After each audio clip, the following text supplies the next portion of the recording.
أعوذ بالله من الشيطان الرجيم. بسم الله الرحمن الرحيم. اقرأ باسم ربك الذي خلق. خلق الإنسان من علق. اقرأ وربك الأكرم. الذي علم بالقلم. علم الإنسان ما لم يعلم. السلام علیکم ورحمۃ اللہ وبرکاتہ۔ اعوذ باللہ من الشیطان الرجیم، بسم اللہ الرحمن الرحیم۔ رب اشرح لی صدری ویسر لی امری واحلل عقدۃ من لسانی یفقہوا قولی۔ اللہم انفعنا بما علمتنا وعلمنا ما ينفعنا وزدنا علما رب زدنی علما۔ سورہ الانبیاء، رکو نمبر 3، آیت نمبر 30 سے انشاءاللہ آج ہم اس کی تفسیر دیکھتے ہیں۔ اولم یر الذین کفروا، یہاں پہ بات شروع ہوتی ہے اولم، کیا نہیں، یر الذین کفروا، دیکھا ان لوگوں نے جنہوں نے کفر کیا، ان السماوات والارض، کہ بے شک آسمان اور زمین، کانتا یعنی وہ دونوں تھے، رتقن وہ دونوں کیا تھے، ملے ہوئے تھے، فتقناہما تو ہم نے ان کو جدا جدا کر دیا۔ یہاں پہ جو اللہ تعالیٰ بتا رہے ہیں آسمان اور زمین کی جو اوریجن ہے، کس طرح وہ وجود میں ہے، اس چیز کا یہاں پہ اللہ تعالیٰ بیان کر رہے ہیں کہ ابتدا میں آسمان اور زمین، آج ہم دیکھتے ہیں آسمان ایک الگ ہستی ہے نا، اور زمین ایک الگ ہستی ہے۔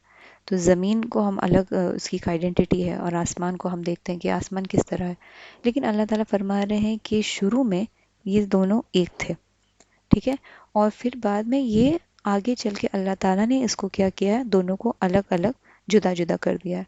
اس کے بارے میں کعب احبار اللہ کے رسول صلی اللہ علیہ وسلم سے روایت کرتے ہیں کہ اللہ تعالیٰ نے ہوا کو داخل کر کے آسمان اور زمین کو الگ کر دیا، اس کا مطلب ہے آسمان اور زمین کے بیچ میں ہوا آ گئی۔ اکرمہ روایت کرتے ہیں کہ آسمان، ابتدا میں آسمان جو تھا بند تھا، یعنی کہ اس سے بارش نہیں ہوتی تھی، اور زمین بھی جو تھی وہ کیا تھی، بند تھی، یعنی وہاں پہ بھی کوئی سبزہ نہیں اگتا تھا۔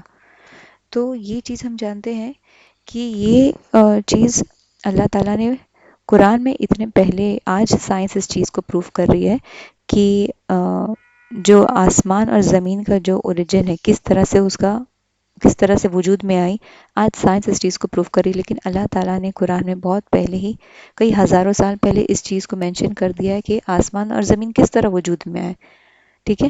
جیسے کہ بگ بینگ تھیوری کے بارے میں ہم پڑھتے ہیں اور سنتے ہیں کہ اس تھیوری کے حساب سے کیا تھی، یہ ساری چیزیں جو ہیں، جتنی بھی گیلیکسیز ہیں، یہ سب کچھ ایک نیوکلیس سے جڑی ہوئی تھی، اور پھر ایک بڑا ایکسپلوژن ہوا، جس کے بعد یہ ساری گیلیکسیز جو ہے وجود میں آ گئی، ٹھیک ہے۔ یہ ساری چیزیں ہم سائنس میں آج پڑھ رہے ہیں، لیکن اللہ تعالیٰ نے اس کی حقیقت ہم کو 1400 سال پہلے ہی اس چیزوں کو بتا دیا تھا کہ آسمان اور زمین کس طرح سے وجود میں آئے، اور اللہ تعالیٰ فرما رہے ہیں کہ پھر ہم نے اس کو کیا کیا، دونوں کو جدا جدا کر دیا۔ پھر اللہ تعالیٰ فرماتے وَجَعَلْنَا مِنَ الْمَاءِ، اور ہم نے بنایا پانی سے، كُلَّ شَيْءٍ حَيٍّ، ہر چیز جو کیا ہے، زندہ، یعنی ہر لیونگ تھنگ کو اللہ تعالیٰ نے کس سے بنایا ہے، پانی سے بنایا ہے۔ اب ہم جانتے ہیں کہ جیسے کہ پلانٹس کی بات ہو رہی ہے، تو جتنے بھی پلانٹس ہم پڑھتے ہیں، ہم کو پتہ ہے کہ پانی صرف ارتھ پہ ہے نا، اور لائف والا پلانٹ کون سا ہے، ارتھ ہے۔ تو کیونکہ ارتھ پہ پانی ہے، اس لیے ارتھ پہ لائف بھی ہے۔ تو ہر یعنی کہ زندگی کے لیے جو ہے پرائم امپورٹنٹ چیز ہوتی ہے پانی سے ہی، اور انسان کا جو بیسک ہر جو بھی جاندار ہے، انسان ہو جانور ہو، ہر ایک لیونگ کریچر کا بیسک لائف یونٹ کیا ہوتا ہے، ایک سیل جو ہوتا ہے، اس میں پانی ہوتا ہے، میکسیمم پورشن کیا ہوتا ہے، پانی، اور پانی سے ہر ایک سیل میں بھی کیا ہوتا ہے، پانی ہوتا ہے۔ تو اللہ تعالیٰ خود فرما رہے ہیں کہ ہم نے پانی سے ہر لیونگ تھنگ کو بنایا ہے، افلا یؤمنون، تو کیا پھر وہ ایمان نہیں لائیں گے، ٹھیک ہے۔ اس کے بعد اللہ تعالیٰ فرما رہے ہیں وَجَعَلْنَا فِي الْأَرْضِ، اور ہم نے بنایا ہے زمین میں رواسیہ، اللہ تعالیٰ فرما رہے ہیں ہم نے زمین میں بنایا ہے رواسیہ۔ رواسیہ کہتے ہیں جو ہے راسیتن کی جمع ہے، تو یہاں پہ جو ہے رواسیہ کا مطلب کیا ہے، پہاڑ جمے ہوئے، ہم نے پیدا کیا زمین میں کیا ہے، جمے ہوئے، یعنی پہاڑ کیسے ہیں زمین میں جمے ہوئے، جیسے کیل کیسے ٹھکی ہوئی ہوتی ہے دیوار میں، اس طرح سے جو پہاڑ ہے وہ زمین میں گڑے ہوئے ہیں جیسے پیگز کی طرح۔ اور ابتدا میں جب اللہ تعالیٰ نے زمین کو بنایا تھا تو زمین کیسے سٹیبل نہیں تھی، تو اس کو سٹیبل کرنے کے لیے اللہ تعالیٰ نے کیا کیا، پہاڑوں کو جما دیا، گاڑ دیا زمین میں، ٹھیک ہے۔ ہم جانتے ہیں کہ اگر تھوڑی دیر کے لیے کچھ سیکنڈز کے لیے بھی زمین ہلنے لگ جائے تو کتنی آفت اور کتنی تباہی ہو جاتی ہے۔ تو اللہ تعالیٰ نے کیا فرمایا کہ ہم نے کیا کیا، وَجْعَلْنَا فِي الْأَرْضِ رَوَاسِيَ، ہم نے کیا بنا دیا، زمین میں پہاڑ بنا دیا، ان تمیدہ، تمیدہ کا مطلب کیا ہوتا ہے کہ مادہ یمیدو سے ہے، جس کا مطلب ہوتا ہے کہ کسی بڑی چیز کا ہلنا، ٹھیک ہے، کہ ان تمیدہ وہ ہل نہ جائے، شیک نہ کرے، بہم ان سے، وَجْعَلْنَا فِيهَا اور ہم نے بنایا فیہا، اب فیہا مطلب پہاڑوں کی بات ہو رہی ہے تو فیہا یعنی کہ اس میں ہم نے بنایا، اس میں یعنی پہاڑ میں، فجاجن، فجاجن جو ورڈ ہے وہ فجن سے ہے، اور فجوا ورڈ کہتے ہیں، فجوا کا معنی ہوتا ہے کہ دو پہاڑ کے بیچ کا راستہ، یعنی جس کو ہم ویلی کہتے ہیں نا، دو پہاڑوں کے بیچ میں جو راستہ بن جاتا ہے اس کو کیا کہتے ہیں، ویلی۔ تو جس کو ہم کہہ سکتے ہیں کہ کشادہ راستے، یہ بھی اس کا میننگ ہو سکتا ہے۔ تو اللہ تعالیٰ کیا فرما رہے ہیں کہ ہم نے جو ہے زمین کے اوپر پہاڑ کو پیگز کی طرح بنا دیا، اور ہم نے کیا بنا دیا پہاڑوں میں، وَجْعَلْنَا فِيهَا فِجَاجًا، ہم نے پہاڑوں میں کیا بنا دیا، سبولن، سبول سبیل سے یعنی کہ ہم نے کیا بنایا، راستے، پہاڑوں میں راستے بنا دیے، لعلہم یہتدون تاکہ وہ کیا کریں، ہدایت پائیں، وہ گائیڈ ہوں، وہ اپنے راہ پکڑے۔ اب دیکھیے انسان کا شروع سے یہ ہے، عادت ہے اور نیچر ہے کہ وہ زمین کے راستے سے سفر زیادہ کرتا ہے نا۔ اب جو انسان کی جو شروعات سے ہم دیکھتے ہیں کہ پہلے تو اتنی ترقی نہیں تھی، تو انسان کیسے کرتا تھا، جو سفر ہوتا تھا موسٹلی زمین سے، خشکی کا سفر ہوتا تھا۔ پھر ایز اینڈ وین گریجولی جو ہے چیزیں امپروو ہوتی گئی ہے، ترقی ہوتی گئی ہے، تو آج ہوا کا بھی ٹرانسپورٹ ہے، اور واٹر ٹرانسپورٹ بھی ہے نا، پانی کے راستے سے بھی سفر ہوتا ہے اور ہوا سے بھی سفر ہوتا ہے۔ لیکن یہ ساری چیزیں ہم کو دیکھنا ہے کہ اللہ تعالیٰ نے، یعنی کہ ابھی آپ دیکھیے کہ پہاڑوں کی جب اللہ تعالیٰ بات کر رہے ہیں اور اس کے بارے میں اللہ تعالیٰ بتایا کہ ہم اس میں راستے بنائے ہیں، تو ہم ان چیزوں پہ اتنا غور نہیں کرتے، ٹھیک ہے، ہم تو یہ چیزوں کو دیکھتے بھی رہتے ہیں، جب ہم کسی پہاڑ کے یعنی کہ ہیلی ایریا میں ہم جاتے ہیں تو یہ چیزیں تو ہم دیکھتے ہیں، اگر ہم کو ماؤنٹین پہ چڑھنا ہوتا ہے، گھاٹ چڑھتے ہیں، راستے ہوتے ہیں، ٹھیک ہے۔ تو یہاں پہ اللہ تعالیٰ بتا رہے کہ اللہ نے نیچرل راستے بنا دیے اس میں۔ اگر آپ مان لیجئے کہ اگر پہاڑ، ٹھیک ہے، والز کی شکل میں ہوتے کہ ایک راستہ ایک علاقے کا دوسرے راستے سے پھر کوئی کنیکشن نہیں ہوتا، تو لائف کتنی ڈیفیکلٹ ہو جاتی، یعنی کہ کمیونیکیشن، ٹرانسپورٹیشن کتنا ڈیفیکلٹ ہو جاتا، یہ نہیں، ہم اپنی روزمرہ کی ٹریولنگ بھی نہیں کر سکتے تھے، تجارت بھی نہیں کر سکتے، ساری چیزیں مشکل ہو گئی۔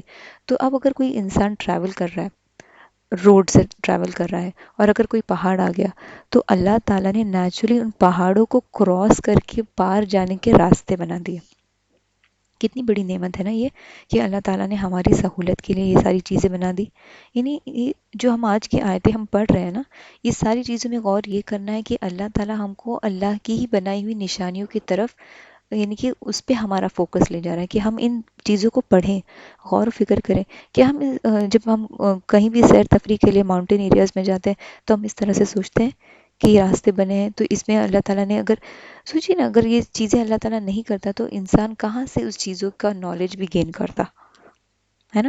اللہ تعالیٰ نے یہ ساری چیزیں انسان کو ہدایت دے دی، اس لیے انسان اس چیز میں اور ترقی کرتا جا رہا ہے۔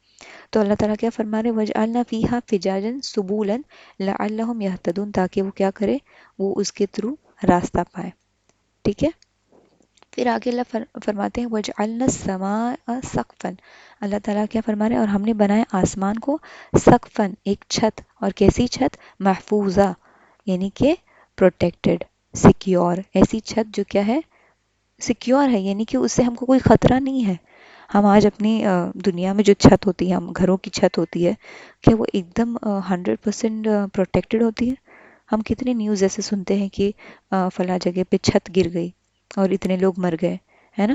تو دنیا کی جو چھت ہوتی ہے، کوئی بھی چھت بھی اگر کھڑی ہوتی ہے، اگر ہم اپنے سر پہ جو چھت ہے اسی کو دیکھ لیں تو ہم جانتے ہیں کہ وہ چھت کو کھڑا کرنے کے لیے بھی ہمارے روم میں پلرز ہیں، ہے نا، پلرز کے ذریعے کوئی ایک چیز اوپر چھت بنتی ہے۔ تو کیا ہم آسمان میں آسمان کے کوئی پلرز دیکھتے ہیں؟ اللہ تعالیٰ نے اتنا ہیوج آسمان بنایا ہے اور کوئی پلر نہیں، کوئی اس میں کوئی فلاز نہیں، کوئی یعنی کہ کوئی عیب نہیں اس میں، اور کوئی ہولز نہیں.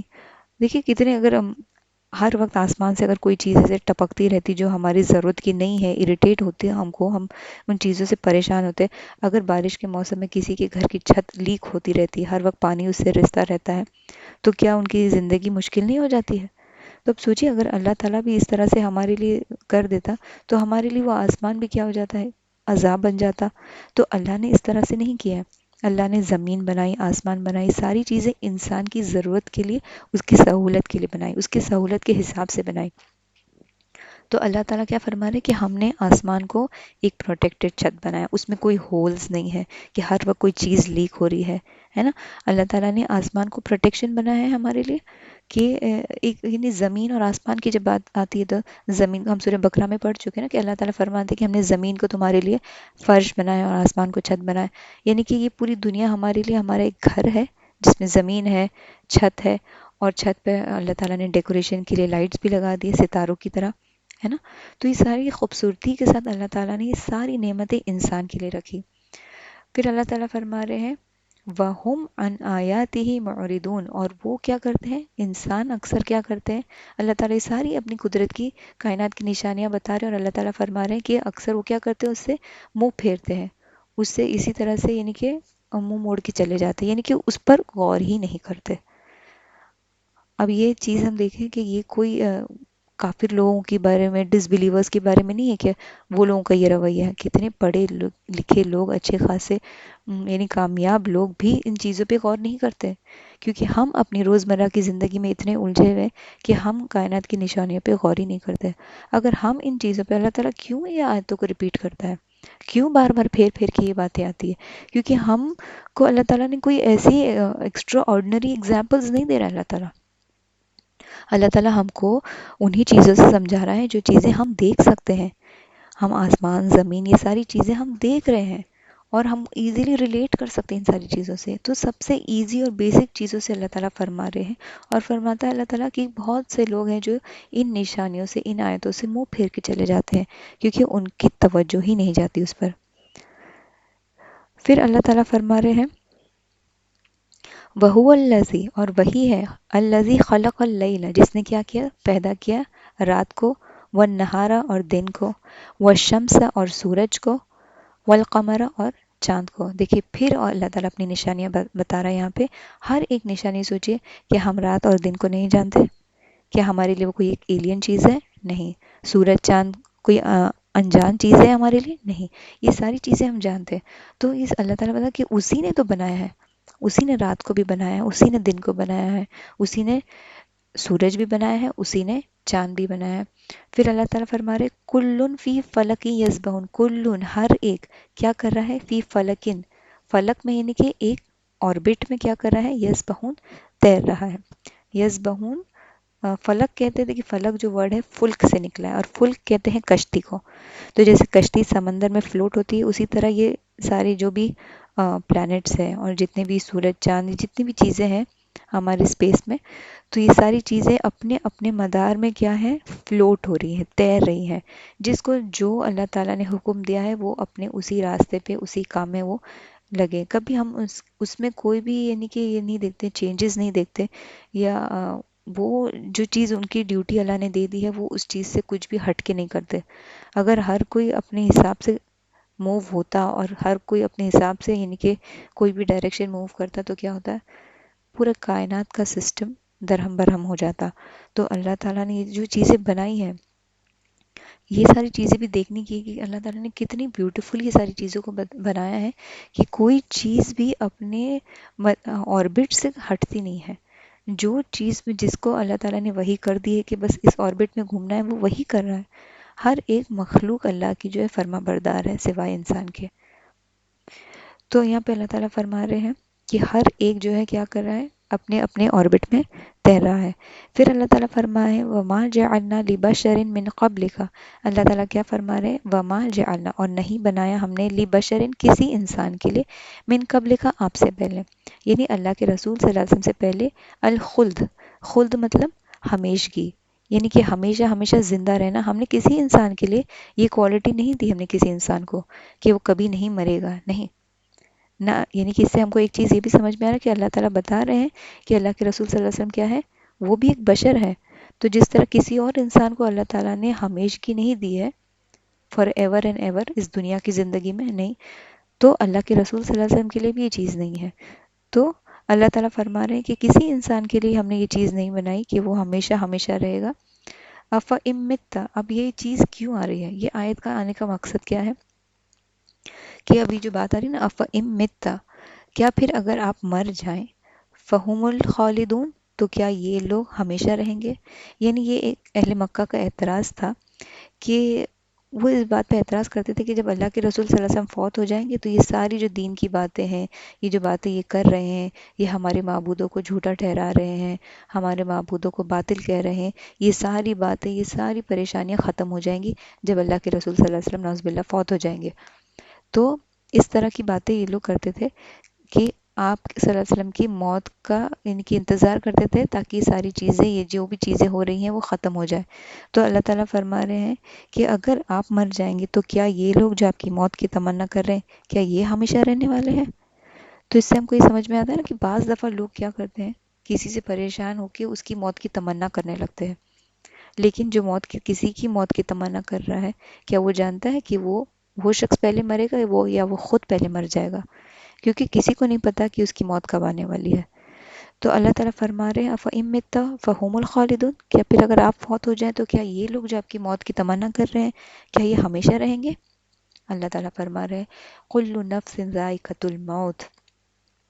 اللہ تعالیٰ کیا فرما رہے ہیں، کُلُّ نَفْسٍ، ہر ایک سول کو، ہر ایک جان کو، ذائقۃ، چکھنا ہے.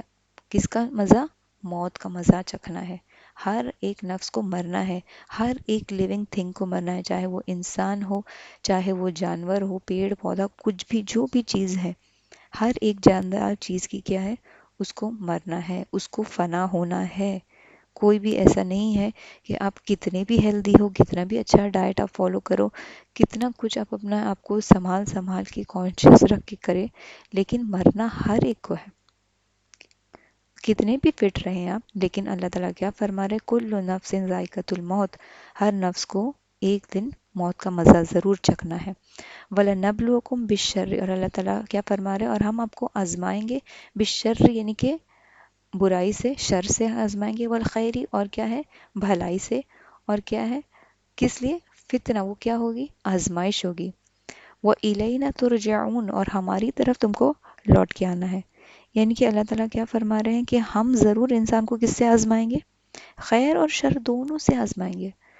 ہم کیا سوچتے ہیں کہ اگر ہمارے پر کوئی مشکل آ گئی، پریشانی آ گئی، کوئی حادثہ ہو گیا، کوئی لاس ہو گیا، کوئی بیماری آ گئی، تو ہم کیا سوچتے ہیں، یہ ہمارے لیے مشکل ہے، یہ ہمارے لیے آزمائش کی گھڑی ہے. ہم ہمیشہ جو برا ہمارے ساتھ ہوتا ہے سوچتے ہیں کہ وہی اللہ کی آزمائش ہے. پر اللہ تعالیٰ خود قرآن میں فرما رہے ہیں کہ ہم خیر سے بھی آزماتے ہیں اور شر سے بھی آزماتے ہیں. اس کا مطلب ہے اگر ہمارے ساتھ خیر کا معاملہ ہو رہا ہے، اللہ نے ہم کو نعمتیں دی ہیں، ہمارے ساتھ بھلائی ہو رہی ہے، ہمارے ساتھ لائف ایک دم اچھی چل رہی ہے، اسموتھ چل رہی ہے، کوئی پریشانی نہیں ہے، تو یہ زیادہ ہمارے لیے ایک ریڈ فلیگ ہے کہ اللہ تعالیٰ ضرور ہم کو ان ساری چیزیں، یہ ساری نعمتیں دے کے آزما رہا ہے. اس میں اللہ تعالیٰ ہم کو ضرور چیک کر رہا ہے کہ ہم ان کو پا کر ہم کرتے کیا ہیں. تو ہم دیکھتے ہیں کہ زمین میں کبھی بھی، جب دنیا میں حالات کبھی بھی کسی کے لیے بھی ایک جیسے نہیں ہوتے. کبھی رات ہے تو کبھی دن بھی ہے نا. نعمتیں ہیں کبھی ہمارے پاس تو کبھی پریشانی بھی ہوتی ہے. کبھی کوئی ہمارے ساتھ برا کر دیتا ہے تو کبھی ہمارے ساتھ اچھا بھی ہوتا ہے. کبھی ہم بہت خوش ہوتے ہیں تو کبھی ہم اداس بھی ہوتے ہیں. اور کبھی اگر حالات بہت اچھے ہیں تو ہم بہت امیر ہیں یا خوشحالی دیکھتے ہیں، تو کبھی کیا ہوتا ہے، کبھی ہم برا وقت بھی دیکھتے ہیں. تو یہ ساری جو اپوزٹس ہیں، یہ ساری چیزیں کیوں ہوتی ہیں، اللہ تعالیٰ کیا چاہتا ہے. اللہ تعالیٰ خود فرما رہے ہیں کہ یہ سب کیا ہے، فتنہ ہے، یہ ٹیسٹ ہے. اللہ تعالیٰ ہم کو آزمانا چاہتا ہے یہ ساری چیزوں کے ساتھ، اچھائی کے ساتھ بھی اور برائی کے ساتھ بھی. تو اصل چیز حالت نہیں ہوتی میری بہنیں، اصل چیز ہے ہر سچویشن میں ہمارا ریاکشن، ہمارا عمل میٹر کرتا ہے. کوئی بھی سچویشن، چاہے وہ اچھی سچویشن ہو، خوشی کی سچویشن ہو، یا کوئی بہت ہی تکلیف کی سچویشن ہو، کوئی مشکل پریشانی، کوئی اچانک ملنے والی تکلیف، کچھ بھی ہو، اس میں ہمارا ریاکشن کیا ہوتا ہے، یا روزمرہ کی زندگی میں جو ہمارے ساتھ واقعات ہوتے ہیں اس میں ہمارے ساتھ کیا ہوتا ہے، کیونکہ ہر پل ہم آزمائے جا رہے ہیں، ہر ایک سچویشن میں ہم کیا کر رہے ہیں، ہے نا، اس کے لیے ہم کو کوئی باہر کوئی گراؤنڈ میں کوئی اوپن بیٹل فیلڈ میں جا کے ٹیسٹ نہیں دینا ہے، کوئی ایگزامینیشن ہال میں نہیں جانا ہے، جب تک ہم اس دنیا میں ہیں تب تک ہمارا ٹیسٹ ہو رہا ہے۔ تو اصل چیز حالات نہیں ہوتی، ہم ایک دوسرے کو پوچھتے ہیں نا کیا حالت ہے آپ کی، کیا حال چال ہے، تو اصل چیز وہ نہیں ہوتا، ہم بولتے ہیں اچھے حالات ہے، برے حالات ہے، حالات امپورٹنٹ نہیں ہوتا ہے، امپورٹنٹ ہوتا ہے کہ ہمارا طرز عمل کیا ہے، ہم کرتے کیا ہے، ٹھیک ہے۔ تو اللہ کے رسول صلی اللہ علیہ وسلم نے بھی کہا تھا کہ اپنے آپ کو لوگوں کے رویے کے تابع مت کرو، یعنی اگر کوئی آپ کے ساتھ اچھا کرے تو میں بھی اچھا کروں گا، کوئی برا کرے گا تو میں بھی برا کروں گی، ہے نا، ہم کو یعنی کہ لوگ ہم کو بہت کچھ کہیں گے، برا کریں گے ہمارے ساتھ، لیکن ہم اگر ہر ایک چیز کو، ہر ایک نیگیٹیوٹی کو لے کر بیٹھیں گے تو کیا ہوگا، ہم کسی اور اچھے کام کے لائق ہی نہیں رہیں گے۔ جیسے ایک سپنج ہوتا ہے، جو بھی یعنی کہ ہم ڈالتے جائیں گے وہ ہر چیز ایبزارب کرتا رہتا ہے، ہر چیز وہ اپنے اندر جذب کرتا رہتا ہے۔ تو اگر ہم بھی ہر ایک نیگیٹیوٹی، ہر ایک بات، کسی نے یہ کہہ دیا، کسی نے وہ سنا دیا، ہر چیز اگر ہم لے کے بیٹھیں گے تو کیا ہو جائے گا، پھر ہم وہ کچھ آگے کے کرنے کے کام کے لائق نہیں رہیں گے۔ ہم کو بننا ہے کرسٹل کلیئر، جیسے ایک شیشے کا گلاس ہوتا ہے، ٹھیک ہے، ایک شیشے کا گلاس کیسے ہوتا ہے، آپ اس میں کچھ بھی ڈالیے، آپ اس میں شربت ڈالیے، پانی ڈالیے، کافی ڈالیے، کوئی کڑوا جوس ڈالیے، اس کے بعد آپ نکال کے پھینک دیجیے، واش کر دیجیے، اس کے بعد کیا ہوتا ہے، وہ پھر سے ویسے کہ ویسا۔ تو کتنی بھی برائیاں آئی، کتنی بھی نیگیٹیوٹی آئی، ہم کو کیا کرنا ہے، اس کو لے کے ایک سپنج کی طرح ایبزارب نہیں کرنا ہے، ہم کو اس کو نکال کے فلش کر دینا ہے، تاکہ ہم آگے کام کر سکیں۔ اگر ہم ساری برائیوں کو اور ساری نیگیٹیوٹیوں کو اپنے اندر جمع کرتے رہیں گے تو کیا ہوگا، ہم کچھ بھی نہیں کر سکیں گے۔ تو اللہ تعالیٰ کیا فرما رہے ہیں، اللہ تعالیٰ ضرور آزمائیں گے اور تم کو لوٹ کے ہمارے پاس ہی آنا ہے۔ پھر اللہ تعالیٰ آگے فرما رہے ہیں وَإِذَا رَآكَ الَّذِينَ كَفَرُوا، اور جب رَآكَ الَّذِينَ كَفَرُوا، جب تم دیکھو گے ان لوگوں کو جنہوں نے کفر کیا، إِن يَتَّخِذُونَكَ، وہ کیا کرتے ہیں، بناتے ہیں، إِلَّا نہیں بناتے ہیں مگر آپ کا مذاق، یعنی اللہ کے رسول صلی اللہ علیہ وسلم کا مذاق اڑاتے تھے اہل مکہ۔ یعنی کہ شروعات کے دور میں ایسی ہوتا تھا کہ ہم جب سیرت کا مطالعہ کرتے ہیں ہم جانتے ہیں کہ اللہ کے رسول صلی اللہ علیہ وسلم کے ساتھ کیا کچھ نہیں ان کو کہا جاتا تھا، یعنی شاعر، مجنون، دیوانہ، اور ان کے راستے میں کانٹے بکھیر دینا، یعنی ان کے ساتھ کیسا کیسا ٹریٹمنٹ ہوتا تھا اور ان کو کیا کچھ نہیں کہا جاتا تھا۔ تو اللہ تعالیٰ کیا فرما رہے ہیں، وہ جب آپ دیکھو گے تو وہ کیا کرتے ہیں، آپ کا مذاق بناتے ہیں۔ احاذ الذی یذکر الہتکم، اللہ تعالیٰ کیا فرما رہے ہیں کہ یہ وہ ہے جو ذکر کرتے ہیں اپنے معبودوں کا، وہم بذکر الرحمن ہم کافرون، اور وہ کیا کرتے ہیں، وہ تمہارے خداؤں کا انسلٹ کرتے ہیں، مذاق اڑاتے ہیں، اور وہ کیا کرتے ہیں، اللہ میں نہیں مانتے وہ لوگ، اپنے خداؤں کا کیا کرتے ہیں، ذکر کرتے ہیں، اور وہ رحمان میں نہیں مانتے ہیں، اور کیا کرتے ہیں وہ لوگ، اور وہ بھی ذکر الرحمن ہم کافرون، اللہ کے ذکر سے وہ کیا کرتے ہیں، انکار کرتے ہیں۔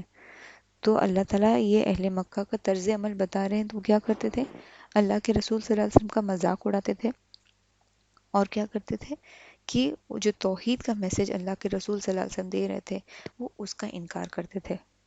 ابھی ہم دیکھیں کہ تھوڑا سا اگر امیجن کریں کہ اللہ کے رسول صلی اللہ علیہ وسلم کی پر کیا بیتتی ہوگی، اگر آپ سوچیں خود پہ، اگر ہم رکھ کے سوچیں گے کہ اگر کوئی مذاق اڑائے، ہمارے بات کرنے کے سٹائل کا مذاق اڑائے، یا ہمارے لکس کا کوئی مذاق، یا ہماری کوئی ہیبٹ کا کوئی مذاق اڑائے، یا اگر ہم نے کچھ بنایا نہیں اچھا لگا اس کا مذاق، تو ہمارے لیے کتنا امبیرسنگ ہو جاتا ہے۔ ہم سوچیں اللہ کے رسول صلی اللہ علیہ وسلم کی کیا فیلنگز ہوتی ہوں گی اس وقت، ہم فوراً ریونج کے بارے میں سوچتے ہیں، ہم برداشت نہیں کر سکتے، ہم سیدھا یعنی کہ کسی کو بھی نیگیٹو ریاکشن دے دیتے ہیں۔ تو ہم کو دیکھنا ہے کہ ہم کو کہاں جلدی کرنی ہے اور کہاں جلدی ہم کو نہیں کرنی ہے، ٹھیک ہے، کیونکہ اللہ تعالیٰ، اب سوچیے کہ اللہ کے رسول صلی اللہ علیہ وسلم کا مذاق اڑایا جاتا تھا تو اس وقت ان کو کیسا لگتا ہوگا، اگر کوئی ہم کو کچھ کہے نہیں، دور سے ہی دیکھ کر ہم کو مسکرا بھی دے تو بھی ہم کو کتنا غصہ آئے گا کہ مینس ہم فوراً نیگیٹو سوچنے لگیں گے، اور ہم ایک دم یعنی کہ جتنا اخلاق ہے، جتنا دین سیکھا، سب سائڈ میں رہے گا، اور ہم اپنے ایک دم یعنی کہ ہم فوراً اس کے ساتھ یعنی کہ بد زبانی بھی کر سکتے ہیں۔ تو ہم کو یہ دیکھنا ہے کہ اللہ، ہم کو اس پہ سمجھنا ہے کہ اللہ کے رسول صلی اللہ علیہ وسلم کے ساتھ کتنا ہمارے رول ماڈل تو اللہ کے رسول صلی اللہ علیہ وسلم ہے۔ ہر پرابلم میں ہم کو دیکھنا ہے کہ ہم سے زیادہ کس کو یہ پرابلم ہوئی تھی، وہ ہمارے لیے اگزامپل ہے، اور وہ کیا ہے؟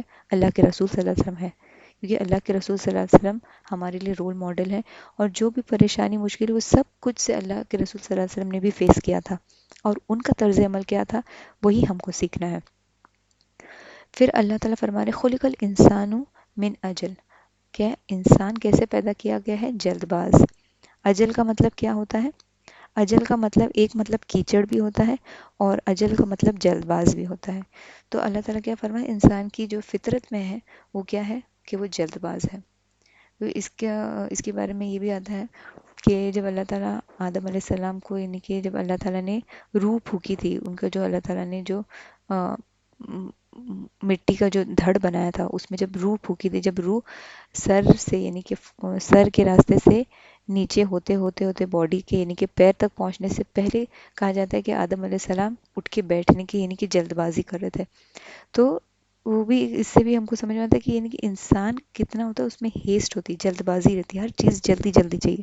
یعنی ہم دعا بھی کرتے تو ہم کو کیا رہتا ہے کہ فوراً قبول ہو جائے ہر چیز، یعنی کہ ہم کچھ بھی کرتے ہیں ہم کو انسٹنٹ چاہیے، اسی لیے ہم آخرت پہ ہمارا اتنا توکل نہیں رہتا، کیونکہ ہم کو ہر چیز کا فوراً فوراً ریئیکشن چاہیے۔ ہم نے دعا ابھی مانگی، ابھی قبول ہو جانا چاہیے۔ ہم نے کوئی اچھا کام کیا، ہم کو اپریسیشن مل جانا چاہیے۔ اللہ تعالیٰ نے ایک دن قیامت کا رکھا ہے نا ان ساری چیزوں کے لیے۔ تو اللہ تعالیٰ فرما رہے کہ انسان کیسے پیدا کیا گیا ہے؟ جلد باز۔ سَأُرِيكُمْ آیاتی، اللہ تعالیٰ فرما رہے ہیں عنقریب ہم تم کو دکھائیں گے اپنی نشانیاں، فلا تستعجلون، بس تم کیا کرو؟ اس کی جلدی یعنی عذاب کی جلدی نہ کرو۔ اہل مکہ معجزہ چاہ رہے تھے، یعنی کہ جو عذاب سے ڈرایا جا رہا ہے وہ عذاب ہمارے سامنے لے آؤ، یعنی کہ اگر آپ ڈرا رہے ہو تو پتھروں کی بارش لے آؤ، ہمارے پر آسمان کا ٹکڑا گرا دو، یعنی وہ لوگ عذاب ڈیمانڈ کر رہے تھے۔ تو اللہ تعالیٰ فرما رہے ہیں کہ ہم اپنی نشانیاں ضرور دکھائیں گے، تو تم کیا کرو؟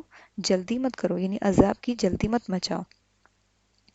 پھر آگے اللہ تعالیٰ فرما رہے ہیں وَيَقُولُونَ مَتَىٰ هَٰذَا الْوَعْدُ، اللہ تعالیٰ فرما رہے ہیں کہتے ہیں، یعنی کہ اہل مکہ کہتے ہیں کہ متا حاصل وعدو، کب آئے گا وہ وعدہ، یعنی جو قیامت کے بارے میں تم ڈرا رہے ہو کہ ایک دن آئے گا جس دن کیا ہوگا؟ اللہ تعالیٰ جو ہے ہر کسی کا کیے کا بدلہ دے گا۔ تو وہ لوگ کہتے ہیں کہ وہ کب آئے گا وہ وقت، وہ دن کب آئے گا؟ ان کنتم صادقین، اگر تم اپنے بات میں سچے ہو۔ تو آگے اللہ تعالیٰ فرما رہے لو یعلمو، لو کا ترجمہ کیا ہوتا ہے؟ کاش، یعلمو جان لیتے، الذین کفروا جن لوگوں نے کفر کیا، حین لا یکفون اس وقت کو جب وہ نہیں بچا سکیں گے، کف کہتے ہیں ہاتھ کو، ہاتھوں سے، ان وجوہہم اپنے چہروں کو، النار نہ آگ سے، ولا ان ظہورہم اور نہ اپنی پیٹھوں کو، ولا ہم ینصرون اور نہ ان کی مدد کی جائے گی۔ یعنی کہ اللہ تعالیٰ فرما رہے ہیں کہ یہ لوگ اپنے آپ کو اس وقت، کاش یہ لوگ وہ وقت جان لے کہ اس وقت وہ اپنے آپ کو نہیں بچا سکیں گے جب آگ ان کے چہروں کو چھوئے گی، اور وہ اپنے ہاتھوں سے اس کو نہیں روک پائیں گے۔ دیکھیے یہ انسان کا نیچر ہی ہے نا کہ جب کوئی بھی چیز، کوئی بھی یعنی کہ پریشانی یا کوئی بھی آفت یا مصیبت کچھ بھی سامنے سے اس کے آتا ہے تو وہ کیا کرتا ہے؟ اگر مان لیجیے ایک مکھی ہے اس کے فیس کے پاس آ رہی ہے تو فوراً وہ کیا کرتا ہے؟ اپنے ہاتھ سے اس کو روکنے کی کوشش کرتا ہے۔ اگر سامنے سے کوئی اگر ہمارے اوپر تھپڑ مارنے کے لیے ہاتھ اٹھاتا ہے تو فوراً ہم اپنے چہروں کو پروٹیکٹ کرنے جاتے ہیں۔ یعنی کوئی بھی چیز آتے ہے، مصیبت آتی ہے سامنے سے، تو ہم کیا کرتے ہیں؟ اپنے آپ کو کس طرح سے پروٹیکٹ کرتے ہیں؟ فوراً اپنے ہاتھ سے اپنے چہرے کو بچانے کی کوشش کرتے ہیں۔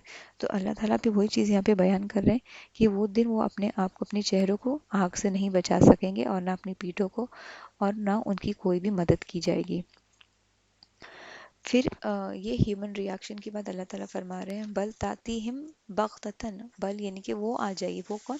قیامت کے بارے میں آتا ہے کہ وہ ان کے پاس اچانک آ جائے گی، اور اس کو بغتتن فتبحتهم فلا يستطيعون ردها ولا هم ينظرون۔ اللہ تعالیٰ کیا فرما رہے ہیں کہ قیامت ان کے پاس اچانک آ جائے گی، یعنی ان کے وہم و گمان میں بھی نہیں ہوگا کہ وہ کیا چیز ہے، اور وہ اس سے بچ بھی نہیں پائیں گے، اور نہ ان کی کوئی مدد کی جائے گی۔ اللہ تعالیٰ کیا فرما رہے ہیں کہ قیامت اچانک آ جائے گی، جس چیز کی یہ جلدی مچا رہے ہیں وہ کیا ہے، وہ عنقریب ایک دم جلدی آنے والی ہے، اور وہ اس سے بچ بھی نہیں سکیں گے۔